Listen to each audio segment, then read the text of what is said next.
why do we want to build wealth? It's really for freedom. We want freedom.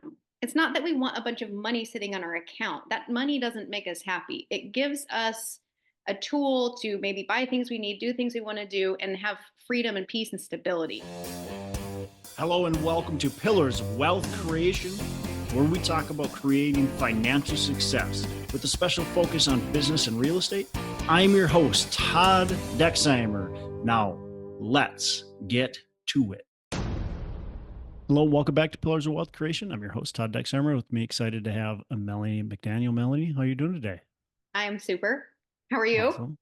Doing well, and excited to have you on the show. So, what I met you, maybe was it 19, somewhere around there? I think Maybe 2018 was when I went to the conference that would have got us connected. So it was either end of 2018 or early 2019. somewhere around there. So a little bit about Melanie. She is the manager of Freestyle Fund. Melanie oversees a customizable fund offering diversified portfolio of commercial real estate assets. And she takes her role as a steward of investor capital seriously, personally knowing each individual investor and prioritizing their relationships as the fund grows. And she is a former U.S. Navy veteran, former law enforcement officer.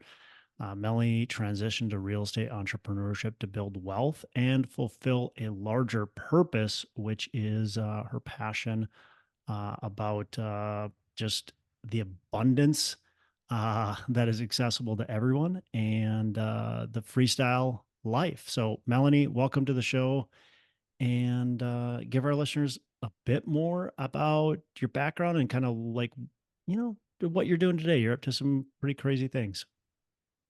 Sure, I'll give you kind of the abridged version because it can get a little long. So I was raised in a normal household, right? Parents had jobs. Well, my mom was kind of worked for herself, but not really. She was a stenographer. And then my dad worked in the prison, Utah State Prison. So I was raised by blue collar workers. And yeah, that's how I kind of proceeded my life. I joined the military at 17, got out, didn't really know what I wanted to be when I grew up, but knew I loved to travel. So I studied travel administration. That's my bachelor's degree. Hmm. I started working on like a submarine, a tourist submarine in Waikiki, and I realized, okay, I have a degree. I started working on my master's because I had more GI Bill money left. What am I going to do with my life? I kind of like stepped into being a park ranger because it's government, and my dad was well, his wife is a park ranger, so that was kind of that shoe in. So that's the route I took. And then I was a park ranger for 9 years doing this job that was great most of the time. I would, look at the calendar and say, what day of the week is it? And where will all the people be? Okay, I'm going to go do this other trail. Go hike where I don't think I'll find anybody.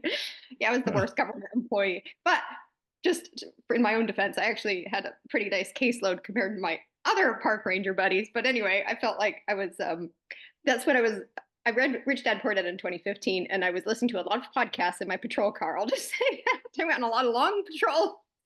I would say walking and whatever. Anyway, so once I read Rich Dad Poor Dad, started feeding my brain with lots of knowledge. Then I took 2 years before I had the courage to quit that securitized job, right? And my dad told me, "Don't be stupid. Like, do something stupid, quit your job." Whoops. Yep. So I didn't really have that support from him early on, but Pretty typical. yeah, I had this knowledge and I had then this dream that I'm like, okay, I'm not going to trade my time for money anymore. I'm going to build wealth. So I did the Rich Dad Poor Dad, like very expensive coaching program. That was my first one. And I had all this knowledge, but I really didn't know how to put it into effect yet. So my first step in real estate was real estate agent. And I'd moved at the time from California to Virginia, started a career as a real estate agent. I gave myself 3 years. I had 3 years to get whatever I needed for the next step because I knew that was a stepping stone. Well, I just started serving investors. I held a meetup, and meetups were novel in 2020 and 2019. Well, no, sorry, 2017 and 18 because people weren't doing those quite yet. So I was competing with the local real estate paid group, whatever those things. What are those? A REIT or no? Maria. RIA, Yeah. yeah. Why am I forgetting these words?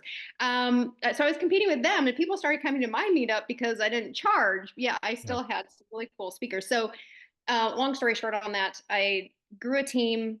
I got to the point where my team, I could just hand them all the deals. I had this dream of being nomadic. I didn't want to be tied to a geography, which is impossible as a real estate agent. But when you have a team, then they can do all the work, right? And you collect some sort of share of their sales, which is what I did in 2020. I left that. I left the country. I went to Thailand. Well, I need to back up because I have to talk about when I met you.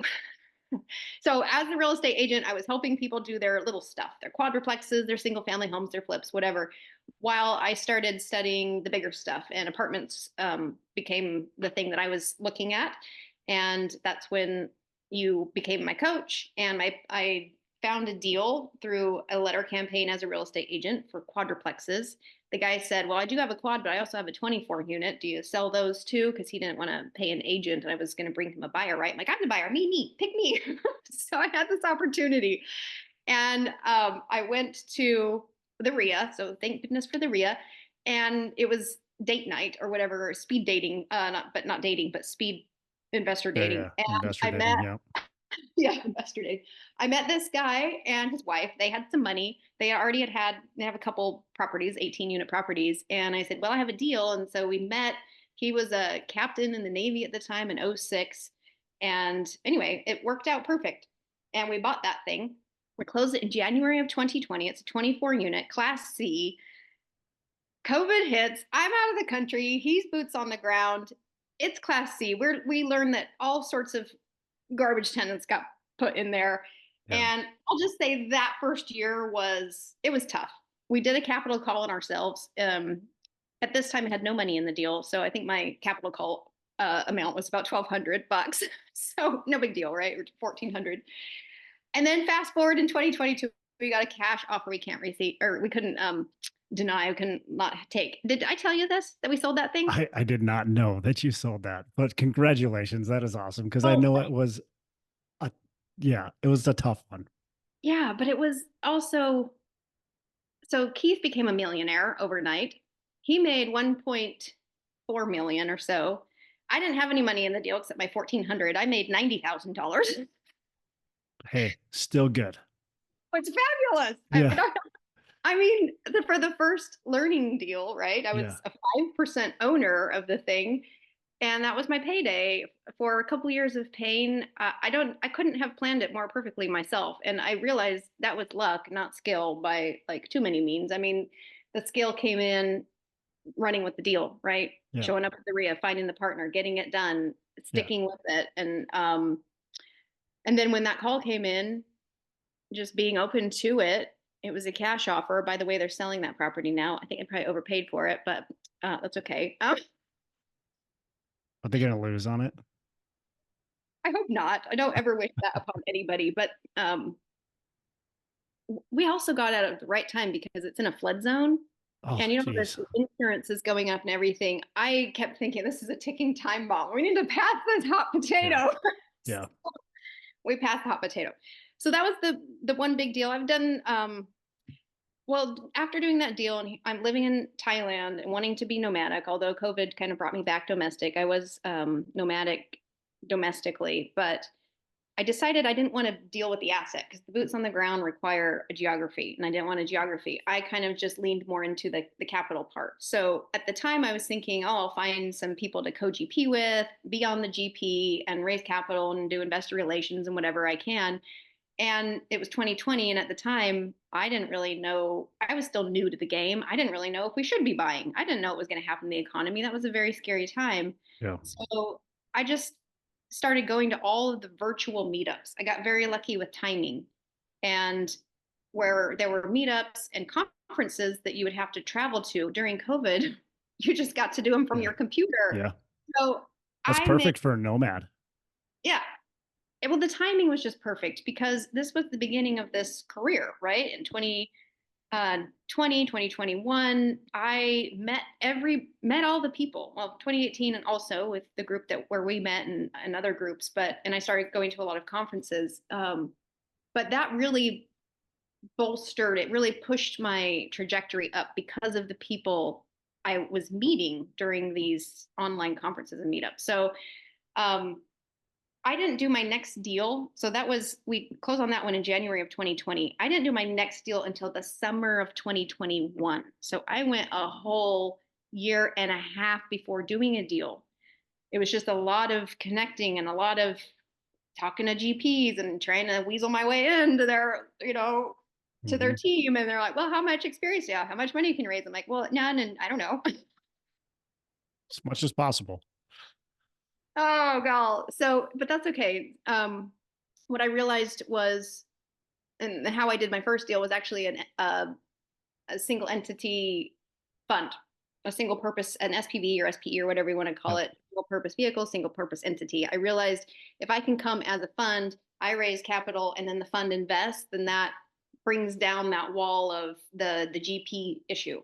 Because Yep. people don't want to, at the time when everyone was making $1 billion, they're selling their properties, in the 2016, 17, 18, these GPs are like, nose in the air like, oh, we don't need you. Money just flows easily, right? But by 2020, 2021, it started, it wasn't as easy. Well, 2021 was pretty easy, but yeah, so it was hard to get GPs to bring me onto the team. So this fund model I had some luck with. And then I did do a couple of like co-GPs right after, and then realized I just wanted to launch a fund. And I found a great software platform. I'm sure a lot of your listeners, or if they haven't, Avestor is my platform for my Sure. fund. Yep.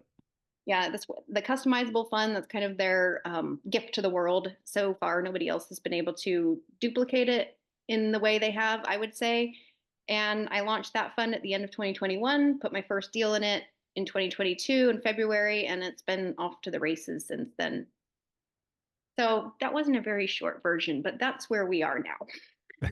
That was super short. What do you mean? Well, I mean, so far it's been all about relationships. Like that's this whole Absolutely. right. This whole journey has been all about building relationships and really just being open. Um, and that's gotten where you're at. How much did you raise on that uh first deal that you said you did So a single I brought vehicle? I Okay. brought in a couple partners because we were targeting 1 million was our Mhm. goal. So I of that I raised 650, and Nice. then the rest of them collectively raised 300. We had to stop at 950 just to keep under the 20%, so we didn't have to deal with the bank, be on the bank stuff. So yeah, 650 was my first Great. raise. That's awesome. Um, somebody who's raising capital,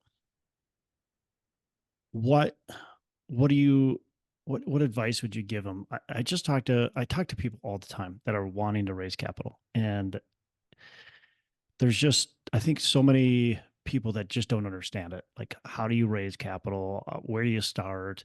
What would you say to somebody who's wanting to start to raise capital? What's the first step? Well, I do it a little differently than a lot of people, and I'm not raising 25 and $30 million. So I can only speak from how I do it because there are people who have really large platforms. They put out a bunch of content, like they can raise a lot more money. There are the people that wear suits wherever they go and they're hooty tooty and rolling and rubbing elbows with some really wealthy people. That's one way to raise money too. I am relational. My first investors were those people I met when I was a real estate agent and I had that meetup, and there were people at the RIA, there were people that came to my meetup, there were people that bought properties from me. That those were the people that invested with me first. It wasn't randos, it wasn't people I pulled off the internet. In fact, in my whole portfolio, there might be one, maybe two people that met me like on LinkedIn or Instagram or saw something. I Hmm, interesting. Most of them are people I had a relationship with or referrals of those people. So for the people getting started, I don't know if you remember when I spoke at your conference a few years ago, there was a guy in the audience who asked, how do you avoid imposter syndrome? And everybody on the panel had some thought. We were moving on to the next question. I'm like, no, I need to answer this. Please, can I answer this question? Don't be an imposter. If people are getting started raising capital, you should not be taking people's money unless you know what you're doing. Or if you're Oh, I partnered love with it. someone who knows what they're doing and has a very long track record, don't fool yourself thinking you're going to raise this money because you put on a shiny suit and you can say some smart stuff. You have no business taking people's hard-earned money and investing it in something if you don't know what you're doing. So for those people getting started, I think they need to have a real sit down with themselves, understand what they know and what their track record is, and really sit with themselves and be honest with should they be raising capital. And if they can't say that with authentic yes, like for sure, then they need to get a mentor or they need to partner with somebody. Or if the investors participate in some way, like they're involved, they're making decisions, not just trusting you. It's very scary when someone's like, well, I just trust you. Oh, God, no, don't trust me. Please do your due diligence. Please look at all it. Find something wrong with this thing. Um, that would be my answer is, yeah, they need to understand what they're doing. Yeah. Yeah. I couldn't agree more. Don't be an imposter. Just know what you're doing. And if you don't be raising money. If you don't have the right team, if you don't have the right people in place, if you don't understand even to what to look for, Right. don't raise money. Right? Figure that out first before you start taking, because that's pretty serious. Like, go ahead and invest your own money if you don't know what you're doing. You can lose that, but you don't want to lose other people's money. No. And then there's just little stuff like you don't know what you're doing. You're looking at legal docs. Who are you to Mhm. be signing legal docs on behalf of anybody if you're not getting? I mean, if you have enough experience, I don't know, still arguably, I would still have an attorney review legal docs. Right. And if you can't afford for an attorney to review your legal docs or for you to take someone's money or whatever, then you probably shouldn't be raising Probably any, shouldn't be like, doing it. no. So, and you wouldn't think there's just a lot that comes up that when you're new, you don't think about, that you miss. And believe me, I've made the mistakes as well. Not that I was trying to be an imposter, but I didn't know what I didn't know. And I trusted people at their word, and I've been burned for it. Luckily, everything that I've been involved in is going, well. There were some rough patches there in 2021, well, 2022 and 2023, I would say. Um, but we're all just finally pulling up out of it. But there have been some times where I should have probably caught something and didn't. That first deal specifically. Yeah. Yeah. And that's probably always going to happen. But the more experience you have, hopefully the less of that happens and the less serious it is when it does happen. Right. Yeah. You're always going to make mistakes. You can never just completely avoid it. Let's talk about, you know, the goal, the lifestyle that you have built. Like, where are you right now in the world? Where in the world is Melanie? It's always the question. Camano Island, Washington. And you are living, nomadic right now. Mhm. So I think before we hit record, you told me you hadn't paid rent in a long time. How long has it been? Well, since April, Since I April. left Austin. So I was in Austin about 2 years, and which was an accident too. But anyway, I loved it. I'm actually moving back there in October. But yeah, I left April 30th, and I've been on the road ever since. I've been in Boise. I've been in Port Townsend. Now I'm in Camano. I'll be in Hood River. I'll be in Bend, and then a few places in between. But my big long chunks of stays are the ones I've mentioned, and I pet sit, I house sit. So there's this website called Trusted House Sitters. So I find nice long ones. I did 5 weeks in Boise. I did almost a month in Port Townsend. I'm here for 26 days. So that's big chunks of time. And on Trusted House Sitters, it's you pay like 135 bucks for the year or whatever just to get access. And then you find house sits that match. The house sit people have someone watching their dog or their cat or their garden or whatever, and you don't pay rent. I mean, and they don't pay you. So I don't know. I think it's an equal trade. Maybe not. I think the people that have the pets are probably getting the better end of the deal because if it costs Yeah. 50 or 100 bucks a day to have someone come stay at your house with a dog or something. But I'm fine. I feel like it's fun because I'm in these beautiful, probably $1 million homes most of the time. And you have all the comforts of home because they're usually like, eat whatever's in the fridge, use the laundry soap. Like, I don't know. You're just staying at someone's house. And I've been doing this for so long. I can easily adjust and be comfortable in someone's home. Some people are like, I could never live in somebody's home, but whatever. To me, it's Well, but I they're enjoy not it. there. So No, they're not here. yeah. So I mean, it's just like staying in a Airbnb, Yeah. maybe a little bit different, but Yeah, there's personal items and pictures on the there's walls. personal items. But I don't Yeah. know. I can make myself very much at home in people's homes. I love it. So is that is that the ultimate goal, to continue to be able to move around and live kind of on your own terms? Absolutely. So when I initially started this, right, it was the trading time for money versus building wealth, which I still want to build wealth, right? But at the end of the day, why? Why do we want to build wealth? It's really for freedom. We want freedom. It's not that we want a bunch of money sitting on our account. That money doesn't make us happy. It gives us a tool to maybe buy things we need, do things we want to do, and have freedom and peace and stability. What we're seeking here is freedom. And for me, my lifestyle is freedom because I want to be able to travel whenever I want. I don't want to have to clock in. I don't want to have to be anywhere. I want lifestyle freedom. So that's the end goal for me. Yes, building wealth and having some sort of money is important because I could be free and be homeless, right? So uh, that's great freedom, I suppose, or not. I don't know. Maybe you're not free if you're homeless because Yeah, I think you're ultimately very burdened, right? You have no freedom because you can't yeah, move around. yeah. So So we, you're right. I mean, you have to be able to still create a good income to be able to do what you're doing. Um, but you your focus is not on becoming, you know, a multi millionaire.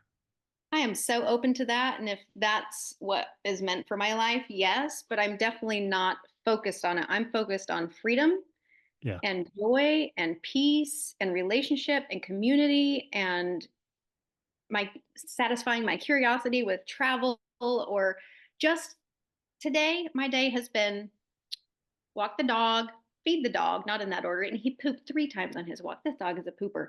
I meditated for 20 minutes. I did yoga for 30 minutes. I dinked around to figure out how to make a smudge out of cedar because I saw some on my walk. And then I'm like, oh, I get to talk to Todd soon. I have freedom to do what I need for my own sanity. And it's not all about real estate anymore. It's not all about work and whatever. I probably work maybe 10 or 15 hours a week. If I wanted to make more money, sure, I could work a full work week and make a lot more. But for me, I find this balance in how much money do I need to have the lifestyle that I want. And I've found that nice little honey hole right now. I love it. Is there a time that changes for you? Well, sometimes, I mean, when you run a fund, so, there's a responsibility there, right? So if something happens and I need to work, I need to work. So it's not just I don't blow off my responsibilities or anything, but I can schedule it around what works for me. Um, things How have much been go ahead. how much time do you spend meeting with, new people or the people in your network right now, and kind of building and growing those relationships? Is Not a that most of lot. your day?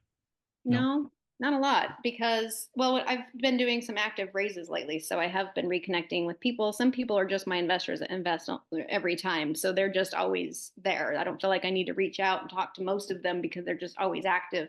Hmm. There are probably some people in my database that I need to just reach out to me like, hey, how are you? But when you're sending distributions every month, that's that touch, right? I send my newsletter every month. There's a touch. I I know all of my investors. I think maybe I have. I don't know if I've hit 50 yet, maybe somewhere in the 40s range. And most of those people, most of them, they're always reinvesting or I'm engaging with them. There's a few that are in that 2021 deal that I send the newsletter, but haven't really gone direct to some. But if they call me, a guy called me yesterday out of the blue. We talked for 45 minutes and caught up. And so I don't know. I suppose I should be doing that more, but I do it when I feel like I need to. But no, I don't just have this list of people to call every week. Yeah. Yeah. Again, this is Interesting. my balance, right? If I Yeah. wanted to do more and I wanted to raise more, then I would have that schedule. I would have that on my calendar or some day of the week. talk to 8 investors. I would do that. We learned all that stuff back in the day. We learned we're supposed to do stuff like that. Yeah. Well, but I think what this shows people too is that you don't need to do what everybody else does. And you're doing something different. You're attracting different type of investor too. You certainly are attracting investors that like the lifestyle freedom that you've created for yourself, and they're attracted certainly by it, and they see that that's a path for them to be able to take. And so if they want that same lifestyle, investing with you is attractive. I think for some people that is the case, but for a lot of people, especially the ones that have been referrals, I've got these tech guys that just keep in, they're all in, well, first of all, they're all Indian and they're all in tech and they all make a lot of money. They just like those notes with monthly Yeah, income. And because I've provided that for so many, they just refer they their just keep friends. going. So I think they like me because when we talk, we laugh and stuff, but I don't think most of them even know what my lifestyle is, except that they never know where I'm going to be, and they don't necessarily know why. So, but there definitely are some people that yes, the lifestyle is interesting. Honestly, just Todd, if I just had to be honest, I just think people like me. Like my investors, they're my friends. Yeah. There are only a handful of investors that wouldn't call my friends. They're just investors, but most of them are my friends now. I have a relationship with these people. Yeah. Super valuable if you can build those relationships as friendships. They're going to trust you. They're going to want to continue to do more deals with you. They know that you are working hard on their behalf to make sure that you're picking the right deals. And so they trust you, and they want to continue to do business with you. And I think if you can, as a capital raiser, build as many friendships as possible out of your investors, those are your best investors. They just continue to invest over and over and over again, and they're committed to you. Yeah. Yep. And even when things don't go perfectly right all the time, if you have this relationship with them, they are more lenient. They do understand. I mean, you still owe Yeah. them updates and responsibility, right? Yeah. Yeah. You certainly can't go into hiding if there's problems, but you're right. They're going to understand more. And maybe they're still going to be disappointed in what's going on, Of but course. especially if you show that you're taking the right actions and you're communicating clearly, they're going to be more accepting and open to what's going on. Melanie, what's a mistake that you've made? It doesn't have to be current. It could be in the past. What's a mistake that you've made, and how have you learned from it? Well, that deal in 2021, I'll tell you the mistake that me and my team we all missed was there was no rate cap Hmm. on that bridge loan. So that 3 point and the partners, the sponsors underwrote 399 for the life of the loan. It's 9.2 right now. Hmm. Wow. 9.2.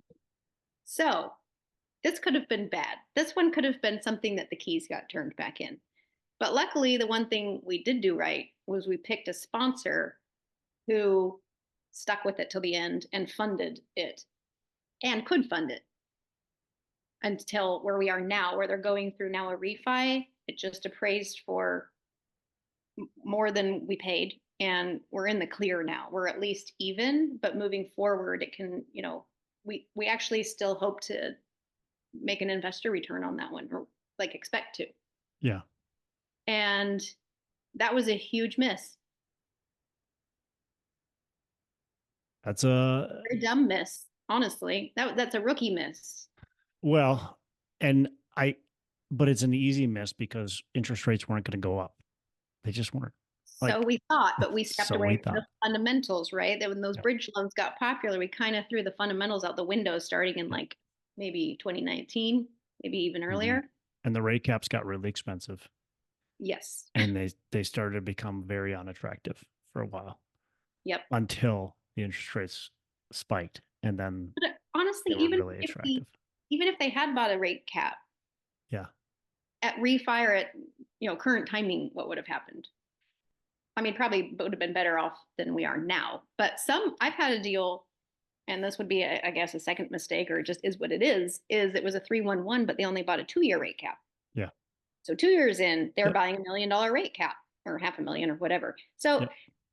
I mean, yes, are they mistakes? Yes. But man, my biggest lesson is that, I don't know, stick to the fundamentals is the biggest answer, but we just really don't know what's possible. We cannot get comfortable in anything when it comes to finances or money or anything the government's even involved in. Um, you got to stick to the fundamentals. So what's the problem with that? Is it that the rate cap should have been purchased? Is it that the rate cap should have been purchased for a longer period of time, or is it that shouldn't have done bridge debt? I think the fundamental answer would be shouldn't have done bridge debt. I mean, to be truly fundamental. Yeah. Um, and then the next one would have been a rate cap for the full first 3 years. Yeah. And then lastly, a rate cap for 2 years. Yeah. Extra reserves, probably, right? If you're going to do a shorter rate cap, you need to have some extra reserves in there to be able I to will, buy an extension. yeah, I will say I'm turned off to most value add deals now, the Mm, forcing the value sort of thing, just in general. And honestly, like yeah. my last apartment was in 2023, April, and I haven't even, they come across my desk. I'm like, no, nope, nope, nope, nope. I like other stuff better. So what do you like better? Industrial, Mm, I do have a retail deal that is value add, so it kind of stick my foot in my mouth there. But the team just has such a track record of turning these things around, and they already have gone from it was 49% occupied. They're already at 71 in just mm. Oh, 90 days. They just are pros, right? And this deal came to me because of the relationships I've created. People yeah. send me stuff now, and those people I can trust because one is an auditor, and that's where this deal came from. And we just kind of got to slide in at the end because they needed something. I don't know. The word you said earlier, you kept saying attracting investors, attracting whatever. I attract. That is my my secret sauce at the moment. It's actually a spiritual answer, and it's about attracting and not forcing and seeking. It's about the receiving and the attracting, whether and as long as your heart is pure, your intentions are pure, you're doing right by your investors, you're out there working, you're doing your due diligence. I believe we attract and we create. And like that retail deal came to me. I know I've just changed the subject here. This current one that I closed yesterday, huge opportunity. And I have a webinar for something tonight that it's even a bigger opportunity. I've been building this attract muscle, this create muscle. And it is a lot about now, where I am now is sitting back in the receiving. And things blow my mind all the time. It's crazy.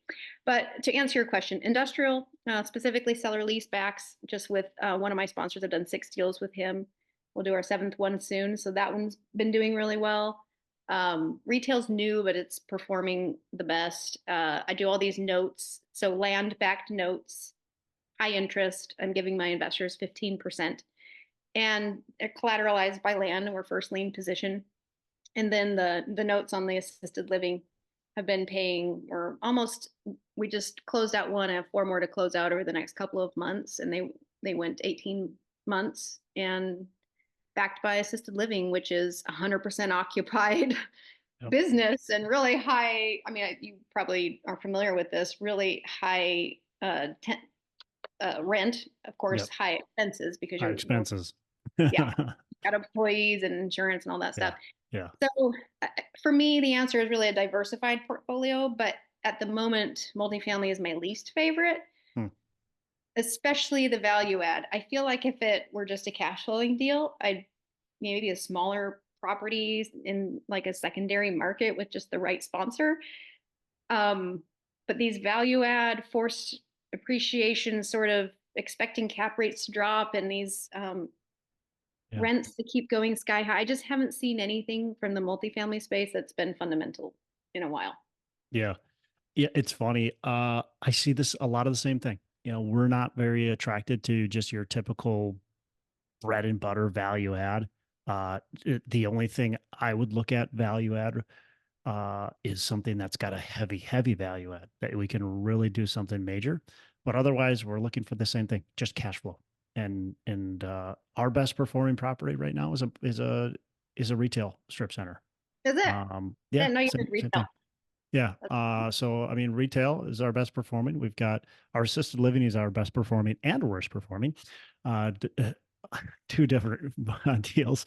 And then we got an industrial that's fantastic performing. But multifamily, I agree, is tough right now. The fundamentals are tough to make happen.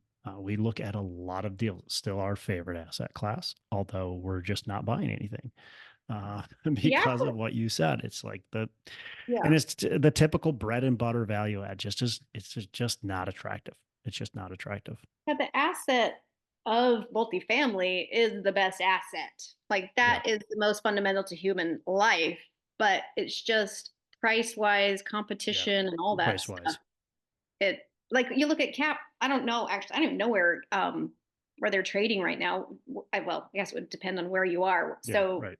when I was looking at multifamily, a six cap was pretty awesome, but they're like 4.25, 5, whatever. Where our industrial properties are like 8.5, 9.2, especially these seller leasebacks. And you know that tenant for seller leasebacks, the the lease is 20 years, Yeah. Right. escalations every year, so it's kind of you can kind of count on the cash flow and the increase, and maybe you get lucky and a cap rate goes down when you want to sell, or maybe not, but you're cash flowing, and that's the important thing, and your rent's going up, therefore your value is going up. And then retail, you just have these businesses, and they're not protected by, well, industrial and retail. They're not protected by the government. So if a COVID happens, no government can say you don't have to pay your rent.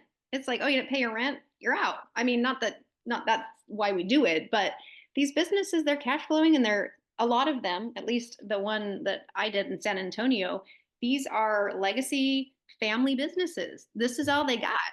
Yep. They have to pay their rent, and they have to keep serving noodles or whatever, or Yep. doing nails, or doing Yep. taxes, or doing childcare, whatever it is. Those are service-based businesses, and it's their everything. It's not a big box. It's not Bed Bath and Beyond that's going to shut down, and it's not, So I kind of steer from those big box ones and do more. What's your retail? Is it more service based? Yeah, it's a strip center. We don't have any big box. We have some, more local um, shops that have, various locations, but we don't have anything like Yeah, the Best Buy or, anything like that.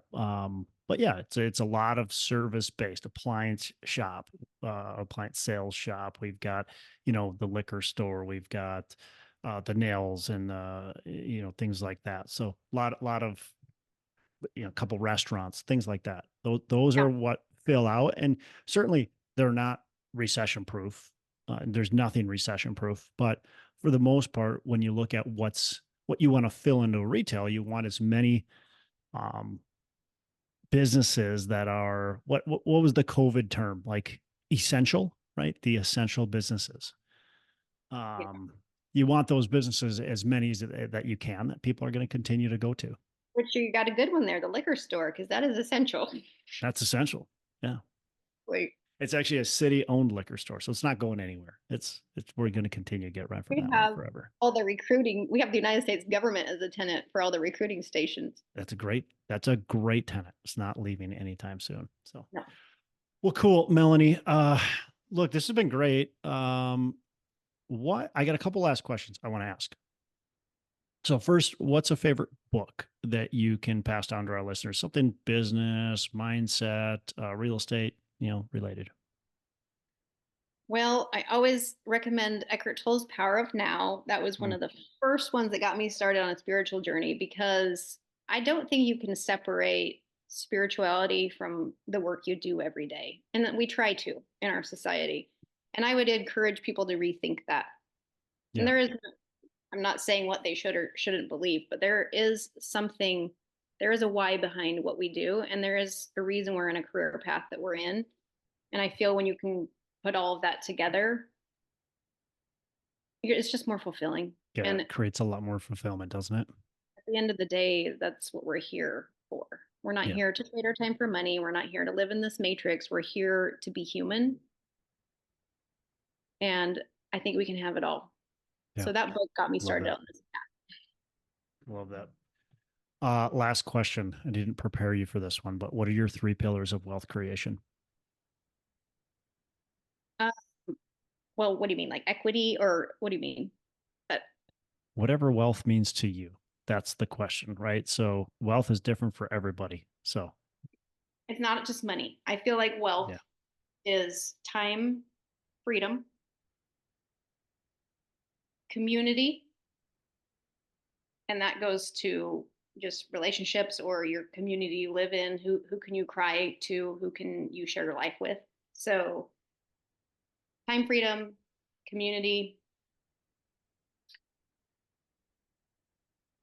and I want to just say love. Love, joy, peace, all that kind of fit into a pillar for me, but just like pure just love for all things, all people, all situations, seeing the beauty in everything, even the bad stuff, even the lessons. Yeah. That's beautiful. Love that. Um, how can our listeners get in touch with you? Oh, gal. So all of my freestyle capital group stuff is out there as far as LinkedIn, which I never check because that's all just spammy. Instagram's probably a good place. Freestyle Capital Group is the handle. But if you really want to know Melanie, it's going to be Melanie_travel gal. That's about it, honestly. I mean, I have a website.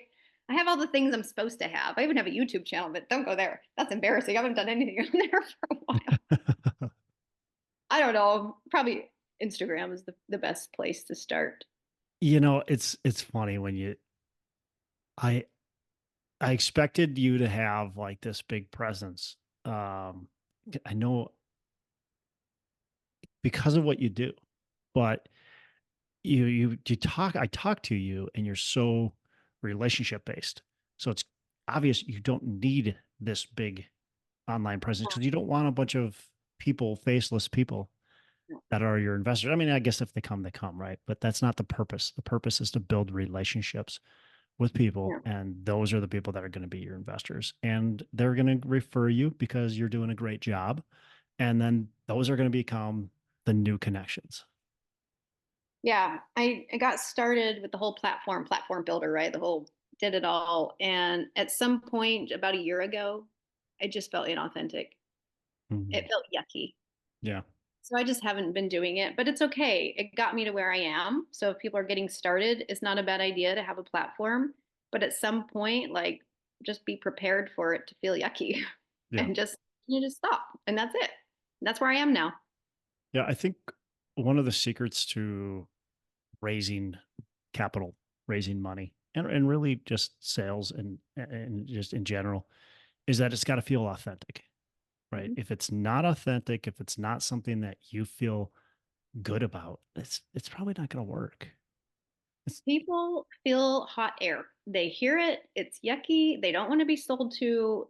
They don't want your hot air. They just don't. And you feel like you sound like a slime ball if you start trying to sell people on something. yeah, And you shouldn't have to sell something if you truly believe in it, but it's truly a good investment. You really shouldn't have to sell.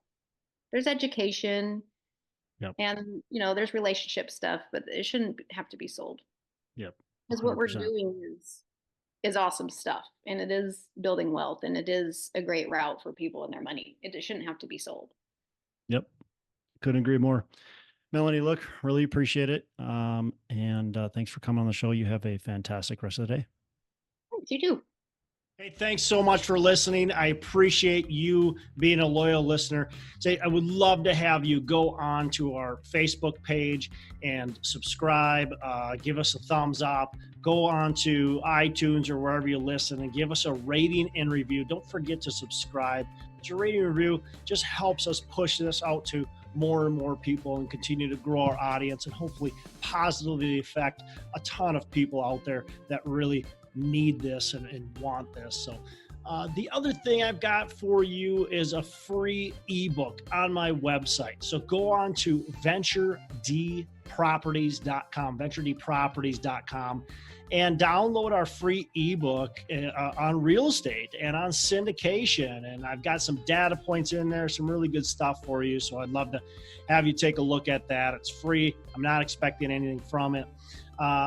And also, look, if you want some help in multifamily, want some help learning, growing, getting your business off the ground, I would love to talk to you about what it would look like to work with me potentially and see if that's a good fit. So you can go to coachwithdex.com and check that out, and we can definitely have a call.